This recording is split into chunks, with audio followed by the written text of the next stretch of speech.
Hello everybody and welcome back to Historian. It's that time of year again. For all the media I consumed in the last year to actually mean something more than annoying every acquaintance or classroom with, have you guys seen this? If you haven't seen my last year's video, then watch the horror media I consumed in 2022. It was the first scripted video that I did on this channel and I'm still pretty proud of it. I'm stopping this video now because I'm realizing every single time I try to do an intro, my cat likes to eat. So, on to my precursory acknowledgements and what I missed out on the year prior. There was one notable major release that was up my alley, but for whatever reason, I waffled on the first time around. So, here goes my first and hopefully last ever YouTuber apology. I'm sorry, y'all.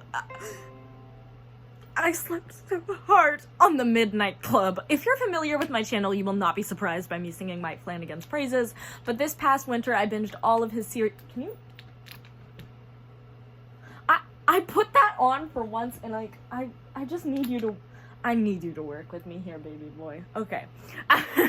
But this past winter, I binged all of his series with my friend and probably cried more about that show than I have about, like, anything meaningful in my entire life. Brilliant show, some of the most impressive young adult acting I've ever seen, even in his productions where nobody does a subpar job. I just had me in a literal chokehold. Those haunting series are actually emotional terrorism. I'm absolutely planning on making my ranking of Mike Flanagan Flanafan video, so stay tuned and subscribe for that. Get better with this off or on. Like, my friend gave me this and I think it's cute, but you can't even fucking see it at all. So it's off. Okay. There's plenty of horror media this year that I didn't watch for many reasons. I work at a movie theater and you'd think that would make going to see a movie easier, but like, in fact, it's, see, this is what I mean, the light goes and then I need to turn it on. Okay, but it's just harder to find time off the clock to see things. I've not seen the new Godzilla -1 movie, which I believe is in some theaters, and I think is getting like a black and white release soon, which is really exciting. And I have a feeling that when or if I do, that would have been like at least in my top 5. So onto my watch list from this year that I couldn't find is Dark Harvest. So I'm on the fence about that one because I've heard so many mixed reviews. Hell of a Summer, which I don't think has been commercially released yet, and Lord of Misrule. So some of the experimental movies like Anisman and The Outwaters I didn't watch because I knew that they wouldn't be my cup of tea. I tried to find some other movies that I hadn't seen like other people review that would fill a similar void, but a few films that I've heard buzz about this year that I unfortunately will not see are When Evil Lurks and We Sera the Bone Woman. There are very few things that I can't handle in horror, but like animal death and pregnancy horror are two things that I can't do. I would encourage you all to watch them if you're able to. I've enjoyed listening to podcasts about these films, but don't think that I can like actually watch them unless someone was to like skip around for me while I close my eyes. Other than the Midnight Club, I didn't catch up on much other horror of 2022, seeing as I consumed most of it while it happened and everything remaining wasn't of like pressing interest to me. But speaking of interesting things, y'all, I know it was hard to follow up the banger year of 2023's horror, but I was a bit disappointed. Last year, my top 15 sort of like all duking each other out for being the loves of my life. This year, I loved like the top 8. You'll all see soon. I also don't have like the strongest feelings about all the releases slated for 2024, and due to the many strikes and a lot of content that was meant to be released this year just not happening, I don't know if this is like the end of the strikes or what will be released in 2024. However, I will always stand for the strikes, and furthermore, I think like not all art is perfect or meant for everybody that watches it, myself included. So I just wanted to let y'all know from the beginning that I won't be recommending all these films, though I will give you all my reasonings for like why things did or didn't work for me. So even if I hate a product, I will always be sure to highlight the film's strengths. That being said, some of the releases I'm excited for are, well, Max XX Scene. If we're getting that this year, sorry. Correction, when this legal action gets cleared up, I don't even... okay. Robert Eggers' Nosferatu, the new Fear Street Project, Lee Manel's Wolfman, Ishana Night Shyamalan's The Watchers, and whatever Jordan Peele and or Monkey Paws Productions is up to, and A24's latest with my darling Justice Smith in I Saw the TV Glow. Also, if anybody's interested in my favorite non-horror entry of 2023, it's going to have to— I'm so sorry, you guys. It's gonna have to be the Fiona and Cake series. That shit, like, made my year. I have so many words, but I won't do them here. But we stan Donald Glover on this channel. I don't think you can read that right now, but it says, "Hello, my name is Kevin. I've changed HO. Stan." Okay, my last stipulation is that Chucky season 3 premiered last year, but it's not finished. Therefore, I won't be commenting on it until the season, like on the season until it's done. It's probably going to be done this year, so catch that in the horror review for this year. But truthfully, I'm really digging this season, like, almost as much as I adored season 1. So, like, y'all know if you've watched my shit that, like, season 2 was like a big disappointment for me. I can't believe Chucky's going to K-word the president. Okay. I have more entries than I did last year and a whopping 28 movies, series, stuff, so I have a feeling that this is going to be a long video. Fully edited note, it's literally almost 10k words, so buckle in. Obviously, these opinions are my own, so let me know at least your top 3 horror releases of last year. And without further ado, let's review all the horror movies, TV shows, and media I consumed in the year of 2023. Or... Ooh! Really? Dude, I had classes until 1, okay? You know, like, there was nothing I could do about this lighting. Also, it's, like, snowy as fuck out, so that's really not helping it. It's winter, but you know what? I'm really sorry, is what I'm saying. At first, I was like, I can't film today because I'm too ugly, and now I'm like, who cares about my ugliness? You can't even see it anyways. Starting at the bottom with a brutal half of a star logged on Letterboxd, it's at kaimalcolm. Give me a follow if you haven't already. We have Winnie the Pooh, Blood and Honey. Man, what a fucking waste of my time! I watched this in its entirety despite me streaming it on a sketchy website and it buffering every minute for so long that both the people I forced to watch it with me fell asleep or just fucking left. This movie was so abysmal that I was racking my brain trying to find something good about it. Oh yeah, my episode titled The Graveyard Smash That Stopped the Monster Mash. Watch that instead of wasting your time with this. There's already a sequel lined up, and while I'm happy someone made a horror movie and profited off of it, there's nothing redeemable about almost anything with this franchise, so half a star on Letterboxd. Skip this movie. Skip the movie. I'm always on the hunt for more kid-oriented horror movies, but on a time budget, I watched 2023's We Have a Ghost instead of The Haunted Mansion. And I've gotta say, I missed Lakeith Stanfield's. Yeah. Also, We Have a Ghost is my 27th pick. Even with my best buddy in a blunt, this movie was barely tolerable, and I feel like if you're mixing genres like horror and comedy, the last thing you want to do is fumble them both terribly, let alone like fail at integrating them both. There are movies that I've enjoyed where I wish they were both equal parts or with a smoother blend, like Bodies, or even Tucker and Dale versus Evil. I enjoy a laugh with my movie, but most of the time the jokes like tried too hard and were over-delivered. I could hear every middle schooler director of the school play screaming like, "Act to the back row," with like every performance, and it just like made me like physically cringe.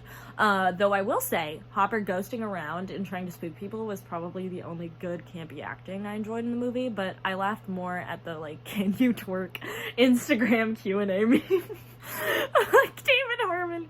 There's a whole movie, so unless you're putting this on the background for your kids, I'd give this one another hard pass. For 26, we've got Where the Devil Roams, a film somewhere in between the lines of transgression and passive aggression towards trans people. Okay, I know that's just a theme, but I thought it was a very indelicate portrayal of such, and, you know, obviously I'm used way to comment on it. The pros of this film are like the kooky directing style, sublime, delicate color saturation, and the homegrown feel that you'll always get with the Zelda Adams performance. I enjoyed her a lot in last year's Hellraiser, but this time the whole gang got back together. I enjoyed seeing her family and their obvious chemistry and dynamics on screen, but personally it was also both a pro and a con. I didn't feel like the mom and dad were either very confident or experienced actors, so I just wasn't as propelled by them in this story as when Zelda was taking on the passing role, the present role. The color grading and lighting, again, delicious. The gore was perfectly splendid, but I didn't love the story beyond it on paper. I think there was a lot of places where we could have upped the tension, and I felt that the family was just a bit too OP. However, I do love the carnival accoutrement, and I wanted more of the background characters.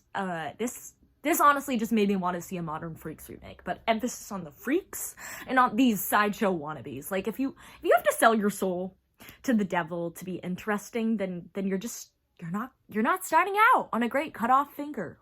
And I barely remembered this one came out this year.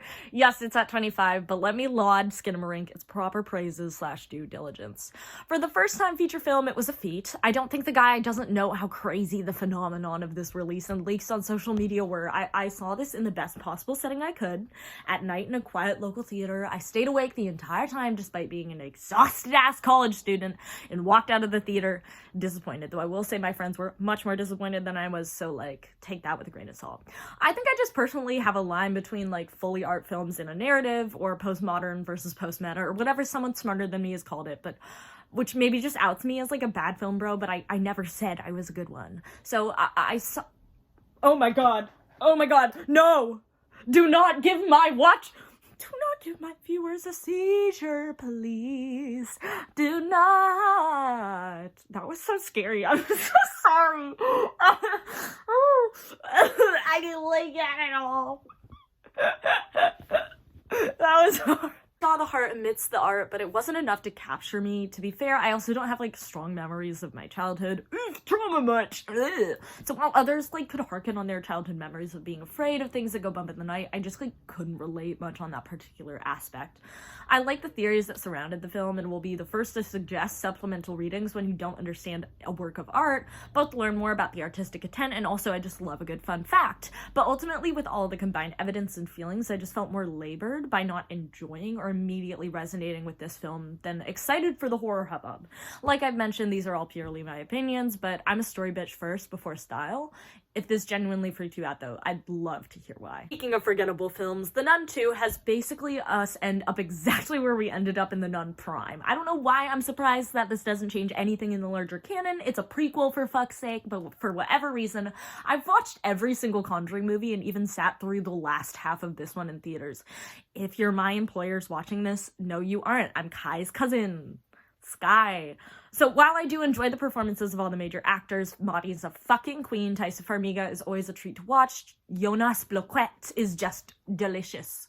Storm Reid breathes some fresh life into these sisters' habits. However, none of that was enough to distract from the editors trying to make the whole movie so goddamn dark. It was like my set just then, my set. Like, you can't see a damn thing, or their incessant jump scares via sound. Like, I do love a good soundtrack, but this was just so excessive. Too bad this was the only good excess, because if you don't count the excess and usual bevy of talented actors and dissonant chords being slammed into someone's poor piano, I would not recommend this one unless you're a die-hard Conjuring fan. Sorry, Black, you're at number 24. Soapbox moment. At number 23, Raging Grace, and by extension, all of the genre that was white women trauma that I feel is slowly morphing into becoming BIPOC trauma, which I'm dubbing race revenge, all sorely disappoint me. I was very excited to see the story of an undocumented immigrant from the Philippines and her daughter overcome trials, only for this to become a what lurks at night type of movie. The synopsis didn't detail much about the horror twist, but I found that disappointing and underwhelming. If I wanted to watch a movie about microaggressions, then I just would have walked outside. There was a great monologue where the main character finally tells the white people, enunciating that immigrants do all the garbage work that they don't want to do and receive no acknowledgement, but the conclusion I felt did not support the statement fully in my opinion. and nor did the previous storylines that led to there. So while the last several shots at the church and the soundtrack were just absolute bangers, two of their songs, Ilai Gandan Gang and Kindling, are duking it out with Le Mans for my favorite horror song soundtrack piece, whatever the fucking technical term of the year.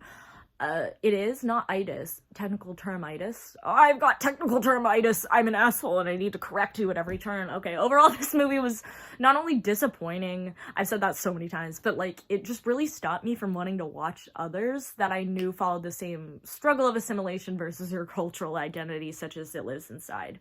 I think that at this point, I'm so starved of Asian representation that I'd watch pretty much anything, but now I have to realize that most of this content isn't for me, or maybe even other Asians, and that was my overall impression, realization. I just saw that white creators liked this movie, but if you're a person of color watching this, then I figured I'd let you know my stance on it.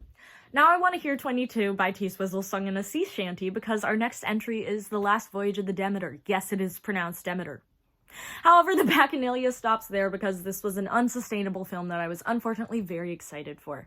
Unsustainable as in it was too damn long, there were too many stupid choices made in this movie to count, and I know I shouldn't have gone and retroactively gotten my hopes up, but like, man, I love loving things, and I love the Universal monsters to varying degrees, so I wanted to love this, is all I'm saying. And how the time period and at times setting didn't add shit but plot device for the film, impressive. Some of the weird character decisions and directions can be excused by not knowing modern vampire lore. It's easy to metagame Dracula squatting and swatting on the ship, and I'm giving some leeway to that this is the OG Nosferatu here. But there are many decisions made by the characters that felt improvised at best. Like, they were truly making up ways on the spot as a crew on set to defeat him. Also, like, hate to be all how to beat over here, and I'm not trying to step on their brand, but like, fucking throw the damn casket off the ship. If people start acting freaky and devilish, push them off the fucking ship. Sorry, I know I sound merciless, but I would drop kick a child if they woke up from the dead. The moody atmosphere wasn't a siren song, the thrills were lackluster, and most of the kills were meh. Every actor was underutilized by the cyclical script, which again, it was only 16 pages of source material. Did it need to be almost 2 hours? It also felt like colorblind casting with the last second insert about racism after the lead was cast with no plot fulfillment. No plot fulfillments besides him being the last man standing, which, like, okay, you didn't want to be Davy Jones' Locker of the Dead. Anna was the most underdeveloped, I think, going from Sleeping Beauty to Ripley with some yummy blood transfusions before they do about blood types and, you know, most communicable afflictions, and overall kind of just left me with, you know what? It's time for a Midnight Mass rewatch. To be fair, that's always the time, but like, the tension felt like someone rapidly turning on and off a volume switch. Sometimes it was very compelling and promising, but the majority of the film I thought was meandering and left me checking my phone's clock. I don't think this was the fault of anybody in particular, maybe just like we all fumbled the ball somewhere along the way. Minor spoiler, so don't watch and skip ahead after this to the next film, because man, I'm tired of the trope saying like, you saved my life by K-wording yourself if you're going to turn into a ravenous creature. Buddy, just because I'm watching monsters tear a city to shreds doesn't mean you shouldn't K-word that before it could cause monumental damage a la Anna. And don't even get me started on the Dracula design. Javier Bardem was wrong just giving a pitbull that made it with a stone golem, and this illegal drinking age in America? 21. Don't say I'm not still making this channel historical. Anyway, who let me acknowledge a statement I made in my hot takes? Anyway, who let me? Let me. The Evil Dead franchise just isn't for me. I don't know what it is about the older ones. Maybe it's the fact that I know the actors were mistreated on set, or the weird tree essay, but I do at least really like the 2013 Fede Alvarez one. So when I found out they're doing an Evil Dead Rise, I'm like, I'm okay, bring him back. Everybody loved him and he's proven his chops in the genre. No, let's get the guy who did The Hole in the Ground. No tea, no shade, get the guy who did The Hole in the Ground. I haven't seen that movie, but like, that's also the shade of it. No one's seen that movie. It's not notable. Also, I'm a fan of urbanizing your slashers. I'm done with white suburban slashers, and with population density, you'll believe that you'll be safer, but this was just neutered of all that. It's a one-location gore fest, which should have been up my alley, but like, this quick cash grab in the franchise felt to me like the modern Wrong Turn remake. Trying too hard to be woke and just ending up with lackluster characters. Not that they should be pitted against each other, but like, Zoe Tarek has brought their non-binary queer attitude to the performance, and it showed more in them grabbing that hand with like their little pinky finger than this mommy maggot GSA club. I'm sorry, yeah, it's just not the blood and the guts. They couldn't even make me really care, because it's maybe that we're also reaching the saturation point where kids are like targets for me. Like, I don't find that scary anymore, but I'm an equal opportunity slasher, so it was an unnecessary add-on to what I already did not enjoy in a franchise. Sorry, I'm sorry. Hey, I'm gonna disappoint you more. We're at number 20 and I've got a hot take. Alright, so y'all are gonna hate me for this, but like, what place does Saw X have in our modern global climate in the franchise? Like, before y'all get up in arms about my woke historian, like, part of art perception is your lived experience, and I just couldn't stand watching a souped-up terrorist have an origin story which led to 1 million stan letterboxd accounts, or at least hoping he can, like, find a worthy opponent in someone somehow more evil than him. It worked in Orphan First Kill, but those are very different movies. That's a child. Even if she's, anyways. Someone else on, like, the Straight Chilling Horror Movies Review podcast was mentioning how it felt like fodder for the school shooting craze that's going around. And so, like, for me, eyeball sucky trap aside, it just felt in poor taste. So we're supposed to ever believe that Amanda would let her hair look like that John has that amount of fucking nuance and would care for a little boy when he puts a kid in the next chapter in a leaking gas chamber for having a shitty cop dad? What are his morals, boundaries, and limitations? Just because Tobin Bell is a great Jigsaw doesn't mean we needed this fucking movie. Okay, fine. I like the traps. Mild spoilers, they were disgusting, and I love how they made me squirm, but at one point he uses radiation, and it's like, John, you were mad that they didn't take away your cancer, so you're gonna give this girl cancer? Should she survive? In the depiction of the Mexican characters post-actor doctor swap just holds more historical weight than, like, the white skinheads in Saw's past. Like, just one's a drug dealer, one's a sex worker, and one of them drives a cab. Ew! I'm sorry. Saw fans, don't come after me, or maybe do create some engagement or whatever, but, like, I know you're not all freaks, so just give me something that tells me this franchise should persist post 9/11 emotional trauma and the exploitation horror that is America's healthcare system. Please. Franchise that needs no introduction. Five Nights at Freddy's was a long time coming, and might I say, could have cooked for a little longer. Maybe it would have been box office smashed itself into a higher position than 19 for me. I'm not exactly the target audience, but I'm peripherally a fan of the FNAF games. I love the lore conceptually and will watch those stupid YouTube videos of people trying to explain the lore and make sense of it all. I love how trolly Scott Cawthon is the Easter egg planning and his constant strive to upgrade his games and characters from the point-and-click desk job where we all started. Hello. Also, yes, I'm a zeitgeisty 22-year-old who knew the purple guy because I've been on the internet, and also, yes, Matthew Lillard was a walking red herring. I love that crazy-tongued man. However, the direction they took with the plot was so boring, and the underutilization of the animatronics swapped for worse creepy kids than the Sinister franchise was just so laughable. Again, I'm not against having some future horror some horror for the younger generation, but I'm like, man, horror wasn't what it used to be. I remember the things that scared me and kept me awake at night when I was a kid. And all I can say is the bite of 83 was not it. However, I'm also biased because I work at the AMC and seeing everybody come in with their closet cosplays was adorable. Therefore, it couldn't have been that bad. So sorry, autists. I just fucking couldn't with this stupid flashing light anymore. It's gotta be this terrible real lighting for now. My other light bulb burned out. It's fine. It's gonna be fine. We're all gonna be fine. It's fine. At our 18th spot, I almost didn't put this one on my list, but it's My Animal. I don't normally engage in the genre debate, but I've never seen a less horror movie. That being said, I also didn't watch The Angry Black Girl and Her Monster for this exact reason. Most of the people said it wasn't scary or even an entertaining film, let alone horror or a great stab at representation. So My Animal was creeping and slow, and while I enjoy a unique interpretation of werewolfism, this isn't the untrodden queer ground that we were all looking for. The performances were great. I had a bleak time, which I knew was the intent, but when the film ended, all I could think of was, like, is that it? Did anything really happen in this movie? Not really. The pros have to be the queer werewolfism, also trans, at least trans-coded werewolfism. We love that. I grew up in a small, chilly high school, and I feel like if I drove 30 minutes upstate, I could run into these characters, so the movie was completely believable, but is that what I go to horror movies for? A sense of utter reality blanketed by an artsy background sheet instead of a transformation and demolition? Nah, bitch. Give me a terror besides having a crush on some sort of straight girl. I will say, though, this movie didn't make me aggressively fucking angry, and it was well shot and acted. Just wasn't a good horror movie, or frankly a genre-bending film at that. Those other guys were not my cup of tea because such a startlingly mediocre film is at our 17th spot. Cobweb was a film that going into it I knew I wouldn't like since it was very reminiscent of The Black Phone, and I was correct about my assessment of it, but don't say I didn't review everything in my power for y'all. Give or take a few preconceptions. In this post-Stephen King dump horror that I think It 2019 actually kind of ended and made some people reassess the King with Others took the same direction, but frankly didn't execute all the shit that makes King the king.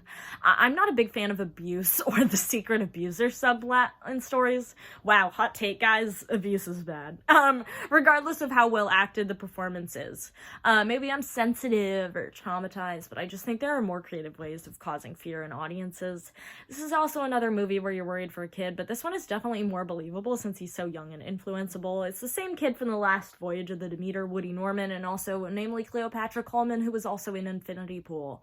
All these characters and the reveals feel underbaked and shallow, and writers are just making shit up and calling it a twist now. Like, maybe it's breadcrumbed and the title is the title, but like, add some more finesse. Little more something. Like, this suffered from a nasty case of first draft syndrome, and everybody just kind of did the best they could, but the product was that of a pumpkin that made it to the new year.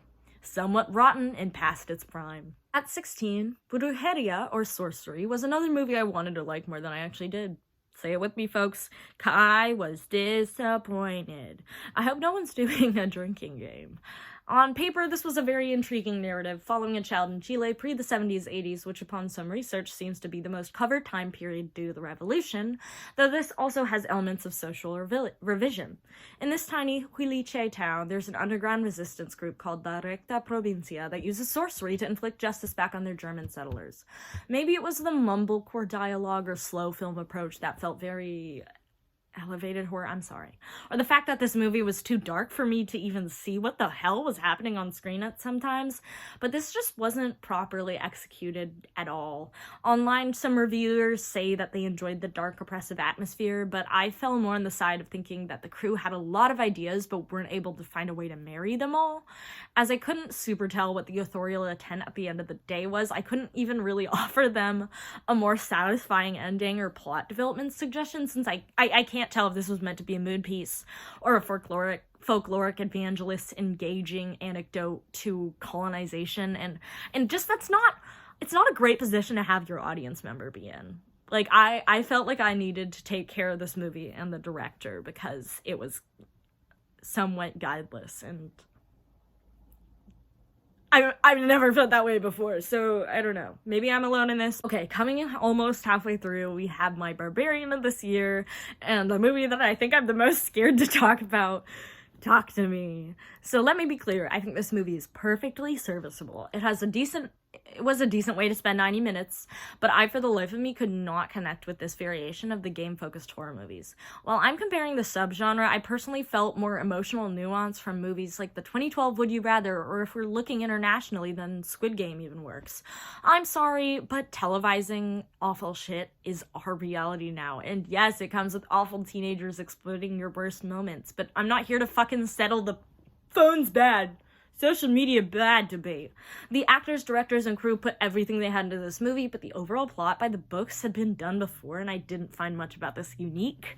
The gore was perfect. It made me want to look away from the screen, and the moments in between the hurt were the best. Lamont playing while they fuck around with the hand, and the chandelier scene pre-kangaroo. The mix of light and dark more evenly, I think, would have helped me with this movie more. I liked the open-endedness of the ending, but I've experienced too many dour horror movie endings for them all to have the same emotional relevancy, and I was hoping for more than a boom, gotcha. It wasn't as if I didn't understand or appreciate the characters, but additionally I found the ending just too obvious and televised, so the feeling of being in a headlong car crash just wasn't there for me. If this was one of your favorites of the year, please, I really would love to hear more about like the nuance and what you loved about this one, because it just didn't work for me.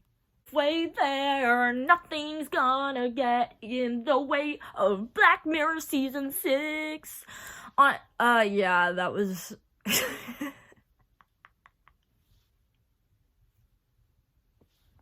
I'm sorry, I just tried to read my script like that wasn't one of the dumber things that I've written down, okay? I'm just gonna move on. Except critical reviews and Netflix's ongoing graveyard, that's the only things I can take down Black Mirror season 6.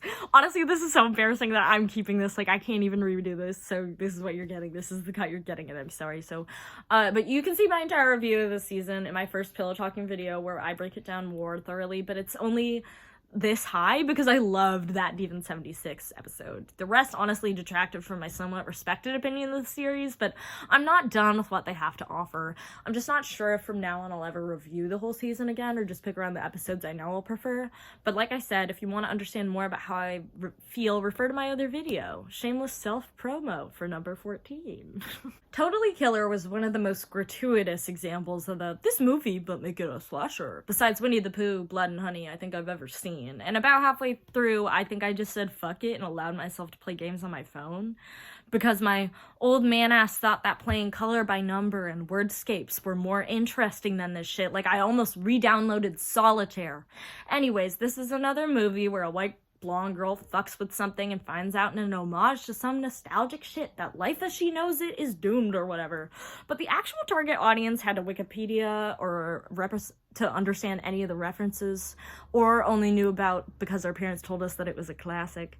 As someone in the former category, I've admittedly not seen Back to the Future, and so I found this all unnecessary. I don't know how the time travel mechanics worked in that one, but this was like so fucking frustrating for me. I don't know why a cursed birthday or a fucking aurora borealis worked better for me, but this doesn't, but whatever. Checking in on the 80s nostalgia, yup. Have the ugliest fucking mask for your slasher, also check. Their own equip that destroys tension while also not being funny. At least make me laugh, triple check. I love slashers and their derivative asses, so I'm saying something when I say that this killer reveal had me groaning. The only reasons it made it up this high on my list was that one of my depression shows to put in the background is Modern Family, and so I love MILF Claire. It was sorry. And it was nice to see Post and Farm Olivia Holt. That being said, I adore Nanotchka Khan, and I'm so sorry that I said your name so poorly, and I literally will watch everything she does. Maybe it's because this movie is the one thing she hasn't catered towards Asians, and that's why I hated it, but, you know, as the way it is. Alright, 12. Candyland was another film that I really, really wanted to like, but ultimately post-watching it, I'm left with some very strong critiques. This is a film about a truck stop station that is home to a found family of sex workers. A Christian cult attempts to preach the sex workers out of their sins, but when the righteous cult leaders abandon their daughter Remy, she moves into their motel. Ultimately, in this day and age, if I'm watching a movie about sex work, I want it to be a more nuanced product. Some of my favorites in the subgenre are X, which Owen Campbell starred in last year. Mance is just typecast to always be a roadie to the literal grind. And especially Cam, a 2019 Netflix original. I love when sex workers aren't depicted with the age-old shaming, when they love what they do and the services they provide to other people. You can see that in some of the characters, and while I think shame is part and parcel with the horror genre and sex-focused subgenres like slashers and religion, the Christian condemnation of it and concluding massacre felt unearned and frankly perverse. Knowing that this was written and directed by a man doesn't surprise me, as the nuance of Cam was inspired and I think partially written by a Cam girl, and the cast of X put their whole pussies into making you love those characters. While I liked and resonated with some of the performances, the culmination was a huge flop for me, despite the first hour being really, really quite strong. To add the creepy authorial eye of all of this, there's a guy-on-guy, very explicit essay scene. Not that any other gendered RAPE scenes hold merit, but like it does a weird show of making sure that you know these characters are queer and then like punishing them for it, whether it be by the antagonist or by like other plot means. It just, I really did not need that factor of horror. Just stick to your weird main thesis and stay in your lane, but also I hated your thesis. So, like I said, lackluster attempts at queer characters and relationships. I think most times you can have a character, like, say their sexuality and leave it at that, or be shown to be romantically engaging with a character non-verbally, but it felt really weaponized in this film. When I saw men commenting on this film, I saw a lot of them saying it was great for a movie about sex workers, as if they could never imagine empathizing with them unless they're being brutally murdered. I guess I'm just then presenting this as more of a question to the horror community and what they understand from experiencing fictitious over-the-top accounts from a genre known for embracing otherness. Is this the takeaway you want people to have? Is this how you want men to walk away from your film? Such questions don't immediately lie on the director's shoulders or any particular participating artist in the product. I just, like, y'all, like, reading this made me really, frankly, scared and disappointed with,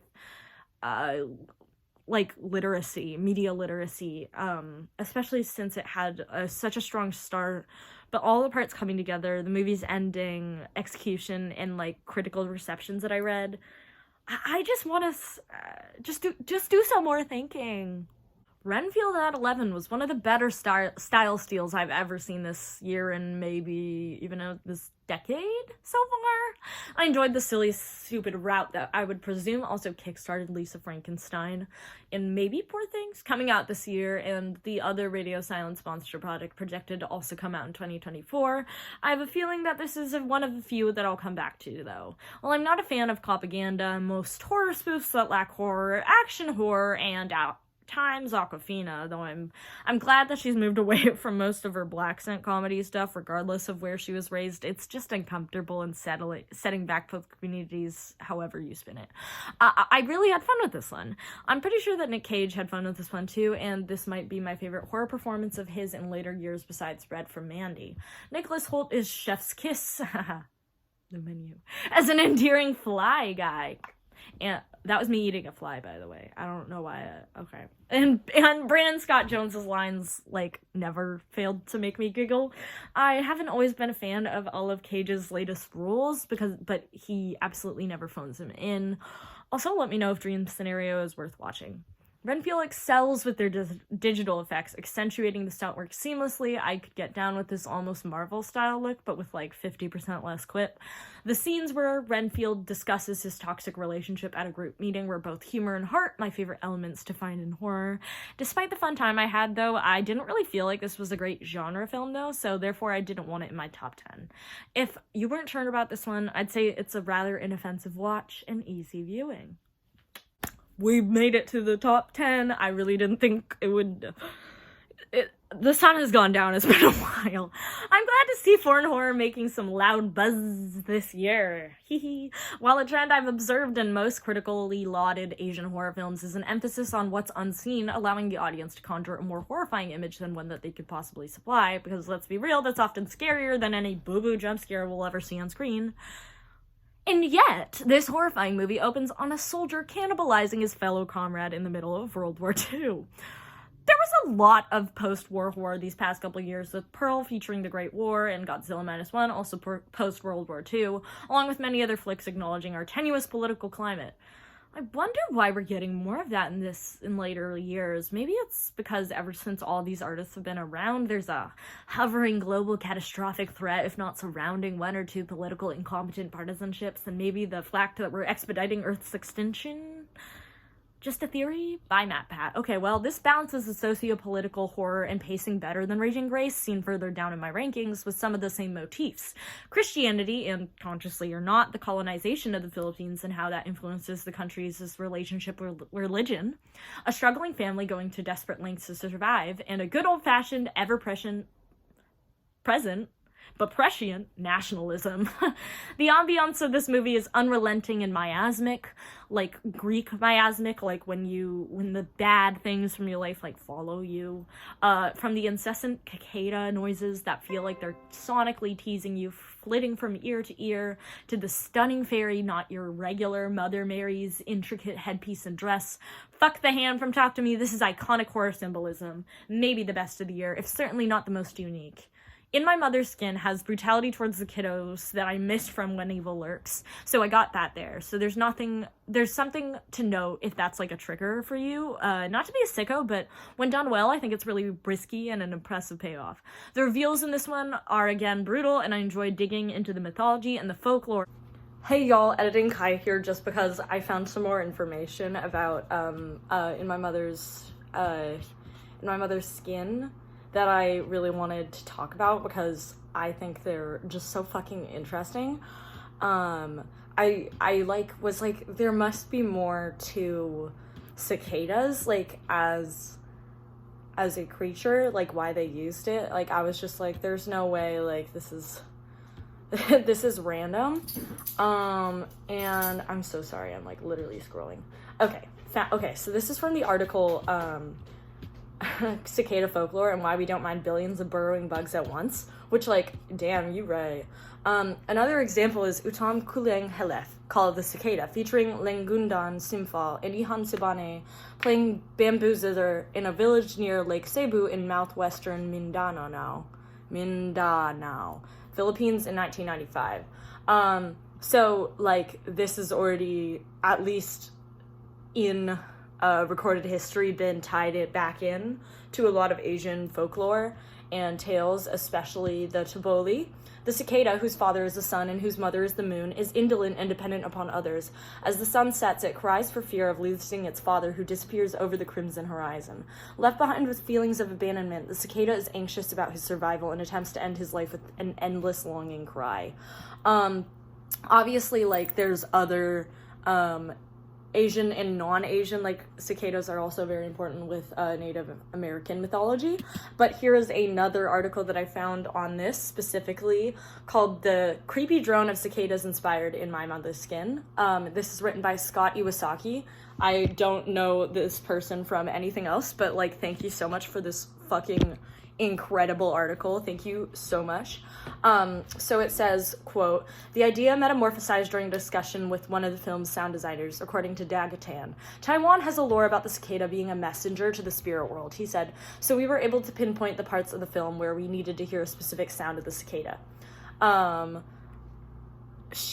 of the first questions Curtis Smith had for Dagatan was about the cicada queen's face and voice, because in horror, especially in films from Asia, audiences are used to the pale, drawn-out look and low throat crackles. She said, "With this film, we decided to keep the modulation of the voice calm because the character has to be endearing," she said.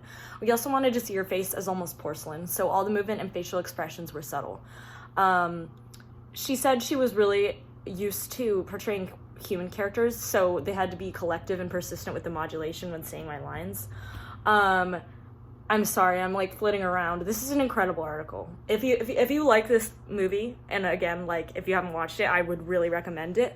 I will link these articles down below as well in my work Cited, but, like, they're just supplemental readings. But where the feature started to lose steam for me was where the secondary antagonists and the subplot about the Japanese gold, Amor and Antonia's whole ordeal. I just think there could have been a less clumsy way to deliver this conflict, or maybe it just needed to be trimmed down editing wise. It just really lulled in between Tala, the fairy, and Bayanese performances. Also, after the climaxes and the crazy plot points that I felt were the most emotionally potent, there just kind of was like 20 minutes extra where you're just sitting there kind of confused as to when it's going to end and where it's going to end. So, not a scream, but a whimper kind of ending thing, like the inverse of Raging Grace, which showed most of its premise towards the start, though I will say the ending, banger. Overall, if you want a grounded, dark fairy tale that plays on audience perceptions of innocence and morality, I'd highly recommend this one. Surprising me with my favorite iteration of classic movie but make it horror was this silly slasher, It's a Wonderful Knife. Don't get me wrong, there's almost no substance to my number 9 pick, and it doesn't make almost any sense on paper, but I really enjoyed this campy Christmas mess and will definitely put it on for my friends when we're making the Yuletide gay. A spoof on It's a Wonderful Life that I admittedly also haven't seen. A twin witnesses the town slasher killer best friend and almost her twin brother and wishes to have never been born. Thus is a tale as old as time. Fucking, what if she never existed? Wizards of Waverly Place ass plot where she has to convince others the true meaning of Christmas. Killing the mayor and her father and doing something with their mother. Britta hasn't read that far into Joel McHale's character yet. Sorry for my cool community ref something cooking on that for later this year. This includes my favorite iteration of Winger Charm because it's like when he got Shining from the monkey gas. Joel McHale, Washington's very own, Sko Dogs or whatever. The best camp Justin Long has ever put into a show since New Girl. Some quirky, queer, and cute performances, and 2 hot lesbian aunts. And a partridge in a pear tree. Yes, as a slasher, this isn't great. Yes, as a Christmas movie, it's fine. And as a movie in general, not even close to one of the best. But it was mind-numbing, and I felt so satisfied watching the end curled up underneath my blanket with my cat. Also, the amount of really dark and inadvertently hilarious sewer slide jokes was just too funny to not reach the top 10. I love black humor. Speaking of black humor, both Pitch Black is in the genre of comedy, but also this great Juneteenth flick that I'll probably be catching up on in the summer when I want a fun game board style horror film. The Blackening comes in at number 8. Okay. Even if some of the references go over your head, if you want a good time and some great vibes and you haven't seen this yet, like, literally, what are you doing? Do you hate fun? Do you dislike laughing? Do you not want to enjoy yourself? Also, this, like, really made me laugh during my first watch because my first friend group in college, like, we were some loser-ass theater kids, so we didn't get invited to parties, and so, like, every Friday we'd just play, like, a new board game. So if they weren't the way that they are, I could have seen this being our summer reunion. Now, with alcohol and more board games, and is always making fun of white people. While I think this does market to you as a slasher, I enjoyed the ride so much that I didn't really care how unserious the film took itself, and yeah, I was glad they chose not to do that route. So I guess for the second sequel that's lined up, I would only ask for maybe a bit of a better mystery. I think this one could have been, like, better than Bodies, or at least on its toes, if the horror and terror or mystery and tension were upped. However, I understand that's probably not the authorial intent. I'm quite happy with what we were given. Though it lulls a bit in the third act, seeing behind the scenes that the actors were so proud of and had so much fun with their time on set, and, like, reading tons of articles from black horror fans that, like, felt so represented in a new way. I don't think you can go wrong with this movie. 7th place. Knock at the Cabin, directed by the, for whatever reason, always controversial M. Night Shyamalan, came earlier in the year and was met in most of my circles with criticism, but I wouldn't even call it a guilty pleasure. Though I haven't read The Cabin at the End of the World by Paul Tremblay or any of his novels, honestly, I've been warned about him and his animals, so, like, I'm hesitant in general of his works. I can safely say I would have liked however Shyamalan's film turned out. Maybe it's because he's a groundbreaking Asian in Hollywood who doesn't really give a fuck about what a critic or audience member thinks with his over-the-top style or somewhat cheesy or opaque dialogue, but I always end up going down a new existentialist mind spiral whenever I watch his stuff. While Old itself was a spiral of insanity, this one kinda presented us with a souped-up trolley problem that held every queer masculine-aligned individual by their poppers. Sorry, sometimes I write shit and I'm like, that's funny, Kai, you're pretty funny. Okay, so save the love of your life and child from a perceived threatening cult. Or hear said group out and hope that their end of days speech about choosing to sacrifice yourself holds some merit to the far-fetched, inexplicable, but increasingly imminent global set of disasters. To be clear, I haven't seen all of his discography, his best hits and his biggest flops, but I digress with my preliminary treatment. My preferential treatment. I enjoyed how it felt race-blind for once. Like, 2 white gay dads weren't Modern Familying it up, no offense, I love that show, with their Asian daughter, and I could feel the chemistry through the screen. Also, standout performances from Bautista and Grint, in my opinion. Seeing the 5 emerge in the middle of the day, Tiny Child in I'm trying to say Folie Le Deux, but not do because there's 5 of them. I'm making a joke and it's not. It was horrifying. Us horror fans regularly engage in metagaming about break-ins and apocalyptic scenarios, but I really don't know how much, like, any of the characters could have done in the parameters of the story except for how it played out. The trapped feeling of the one location along with the black and white worldviews of our antagonists lend well to the finale, in my opinion. I also enjoy when we can, expand upon source material, like, not everything needs to be one-to-one. Also, they got me with the tsunami through, like, Hawaii into Portland on the Cannon Beach shots. As someone who's viewed both those places as home, chills. Actual chills. However, if you've read the book and could stomach it, or wanted to let me know with mention of the comments, like, that you're gonna spoil things, like, if there are any animal mutilations or anything, if it's worth looking up a trigger guide.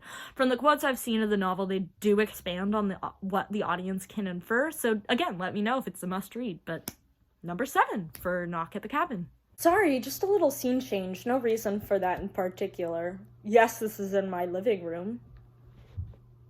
Okay, yeah, so this is The Last of Us in 6th place. I will say it, for this being this high up on my list, I think that as, like, the last year went on, I just kind of moved on. Normally I feel like I have a longer obsession period with my shows. Maybe it was because I watched the episodes in weird batches of times, coupled with the same exact plot beats from the game, but I just kind of fell off after its premiere and critical reception. I love Bella Ramsey, and obviously my daddy, Pedro Pascal. I think they've both done incredible things this year and been afforded monumental opportunities that they're using to amplify others' voices. The screenplay was fantastic, the soundtrack instantly sent me back to the 2010s, but besides the strong acting from the two leads and the aforementioned admirable feats, it's safe to say that I enjoyed what we had, but I won't be rewatching it or revisiting it mentally until season 2 premieres. I guess this is more of an honorary or must-have spot, despite me not being the most passionate about it, but it just felt right. Mwah. Oh my god.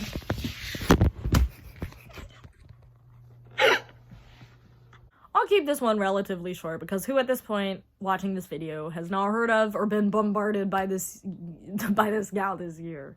But yeah, she had to make it to number 5. Congratulations to James Wan for finally making a product I irrevocably like.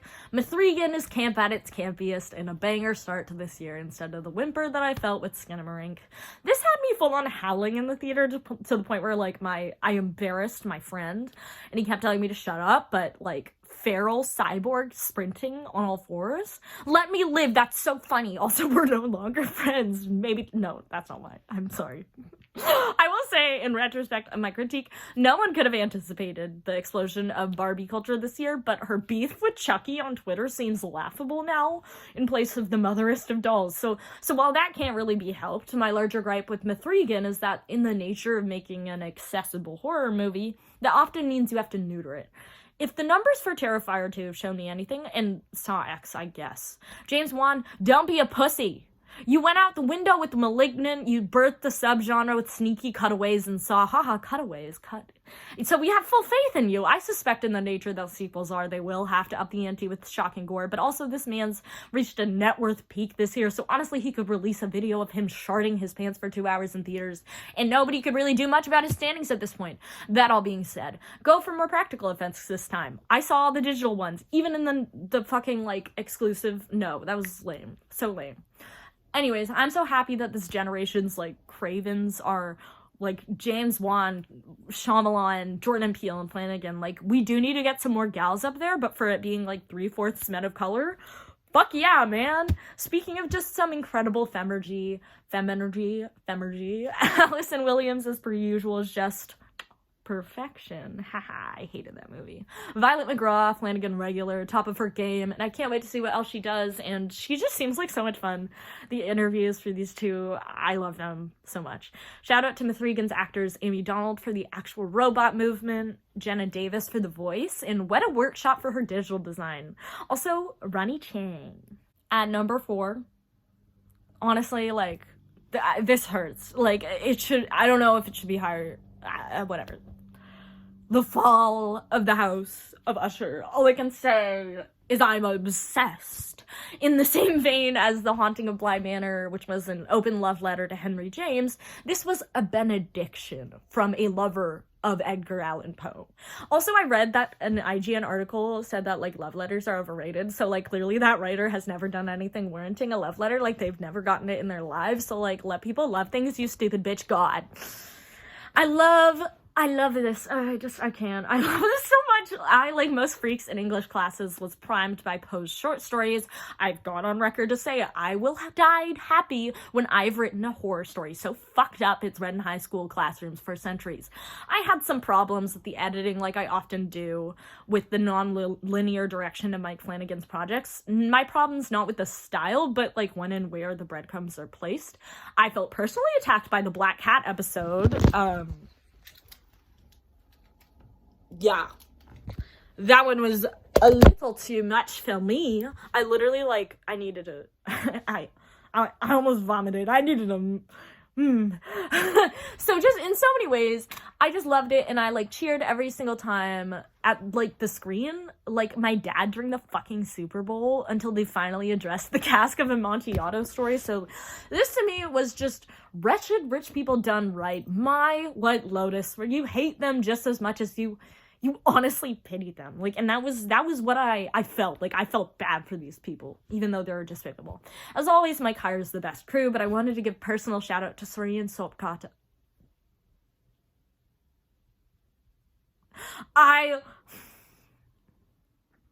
Sorian Sopkota. Sorry for mispronouncing the love of my actual life's name. I'm so sorry. I say that like he's gonna see this, but if you do see this, hey baby. Okay, I'm so sorry. And as Prospero Usher, I love him so much. And Ruth Codd as Juno Usher for their performances, literally forcing me to go back to the Midnight Club to watch it, to like finish it, to soak up more of their screen time. I just think Mike is hard pressed to make a damn thing I won't enjoy, but the amount of joy I had watching the inevitability of these pill-pushing Nepo babies' wings being clipped by a ravenous raven one by one single-handedly erased every microaggression towards my wealth I received in Portland. I can't believe it did it. My taxes are gone. What? The ending was somewhat disappointing to me, though. Probably why it's not higher. Could have been both harder or softer, and I think I would have liked that more. But the majority of the last several character deaths really fell flat for me, minus the pendulum and the cask. I want to acknowledge that's probably because the younger ushers are more relatable to me, and the older actors did deliver incredible performances, but like knowing the formula and the finale, sometimes it just meant watching the episodes spin their wheels. I'll definitely cover this in my many times mentioned Flanafan video with more spoilers and what I would have changed specifically, but I'm sure this for me will be another cozy background watch turned into like me wanting to rip my hair out and signing my soul further away to him. It's definitely heart-wrenching at times, but nothing like the colossal heartbreaks I've experienced in Mike Flanagan's past. To cement on that, my favorite line that I'm pretty sure is also like a mini reference to Gerald's Game. Y'all, I want "you are so small" carved inside of my soul. The whole Annabelle Lee, "you are so small." Ugh. Ugh. I love you, Mike. All right, we're at our bronze place. Infinity Pool from Brandon Cronenberg, son of David, you nasty freak. I love this fucking movie. This had some of my biggest what the fuck moments of the year. Like, I would pause it, throw my laptop, scream. My roommates would wonder if I was dying. Yeah. Maybe it's even one of the most what the fuck of the decade so far. But reveals or not, plot twists or what's on the surface, this movie is body and soul horror. Weirdly enough, because of this January release and a lot of people sleeping on this, like, I don't even really want to talk about this one. I want to leave it so mysterious. It really hasn't been that long. It's only been a year. I just think this is like a fucking roller coaster ride that you should be teleported into the ride queue of. So the most I'll give you is that one of the Skarsgårds, but not the It Skarsgård, is on a lavish beach vacation with his girlfriend, and Mia Goth ensues. I don't think I could have guessed like an eighth of whatever the fuck is happening in this movie, whereas like my analytical brain always wants to pick shit to pieces. This was an experience I was content to just let wash over me like the last shot of the movie. Never fully playing his hand, but never skimping out on the gritty details, I didn't need Cronenberg to understand or explain away any of the things that were happening. It was just reality, and that reality was a distinct, memorable, sometimes titillating one. Jesus wept! The Silver Award goes to The Park, which was one of my biggest surprises of the year so far. I don't believe I saw anyone else talk about this one, so I'll just give it a tiny premise. In universe, everybody past the age of puberty becomes consumed by a virus attacking the larynx, leaving kids and teens the only survivors in America. I'm not going to give much away because it was best throwing myself in and not knowing anything. First of all, the acting. There are some of the best kid actors that I've seen since It 2017. I absolutely adored all the kids and understood them deeply. The setting is gorgeous. I don't know why more horror movies aren't set around amusement parks. I loved The Funhouse by Tobe Hooper, and this just expands on those vibes. The conflicts engaged me thoroughly, plus it was being a several cast made the tensions higher. There were several twists and turns that I truly didn't see coming, and I felt so immersed even watching this on my shitty laptop. I wish this had gotten a wide release, but it's a straight-to-streaming movie, so I understand. I loved how young the movie felt. Its experimental cutaways reminded me of the game mechanics of The Quarry, shameless self-plug for my Supermassive Games ranking video. I love the creative format-defying shit. It also reminds me very aesthetically and compositionally of The Last of Us 2. I know a lot of you guys didn't like that one, but like, fuck you, it's great. And so even when you see the older kids, they're like still playing with toy cars or engaging with their inner childs with their expressions. Like, it's just so layered. Y'all, if you take any of my suggestions, please please watch the park and then let me know what you thought. It broke my fucking heart, and then it sewed it right back together and broke it again, and then so it was great back-to-back watch from The Midnight Club, and it tackled the graces of accepting death when you're so young, the importance of memorial, acknowledgement, and memories. So if you enjoyed that, please see this. It's only 90 minutes, chef's kiss. I would scream, "You're family! You can't change that, you asshole!" as I run to save this DVD copy of the film. In parentheses, we both can't swim, and I try to resuscitate you and the non-existent DVD copy of this movie, and I'll go, and it'll go, "Oh god, ew, did you try to kiss me?" And it's gonna hold its broken ribs, and we're gonna laugh, and I just love this movie so fucking much. It's such a good one. It's so good. Please watch it. And finally, thank you so much if you made it this far. Thank you. The number one spot we have, did this give it away? Could you guys even see my shirt this whole time? It's Scream 6, baby! Maybe that was obvious, but I could not give a single fuck. The amount of unadulterated and unfettered joy this movie supplies me with is actually crazy. Like, just inject it straight into my veins, take my eyelids back like Chucky Season 2 and force me to digest this. You guys, I cannot imagine a more perfect Scream movie for me. From the modern setting, the looming New York City skyscrapers that cast shadows and allow dingy alleyways for Ghostface to hide in. Not to mention one of the best opening scenes in the entirety of Scream's canon. I saw this on a date, and let me just say, if this was not on, like, a date, like, I would have been legitimately hooting and hollering in the theater. I felt so feral. The core fucking poor. I just love Jasmine's voice. I love them all! The lovable new victims, red herrings, and villains, plus returning cast members. When people talk about fan service, this is the fan service that I want. This is the fan service that we mean. The kills were so fucking brutal, honestly orgasmic, with some awesome suspenseful scenes and chase sections. I have so much love in my heart for this movie and this franchise. Because of that, this is also retroactively receiving first place, knowing that I will never be supporting the direction or profit of the Scream 7 movie, as they'd clearly rather have a good image and a second-choice crew than speak up for or acknowledge the global events that they think are just inconveniences. I made a YouTube post about this, but I couldn't be prouder of Melissa Barrera and now Christopher Landon for being transparent about the behind-the-scenes fallouts. While the future of the series is nightmarish for all the wrong reasons, I personally could not have asked for a better signature to the love letter to the Scream series. To Wes. Oh my god. This was a video. This sure was. I appreciate it if you made it this long. Sorry for all the technical difficulties. Sorry this wasn't out earlier in January. 2023 was a year. And you know what? I think 2024 is gonna be even yearier of a year. So, if you want something fun amidst literally all this shit going on in the world, press that subscribe button. I've never self-promoed. Can you tell I don't know what I'm doing? I felt like I lost my mind with this script, you guys. Like, I didn't feel funny at all. You know, it's fine. It's fine. This is my outro. My name is Kai, and you're watching Disney Channel.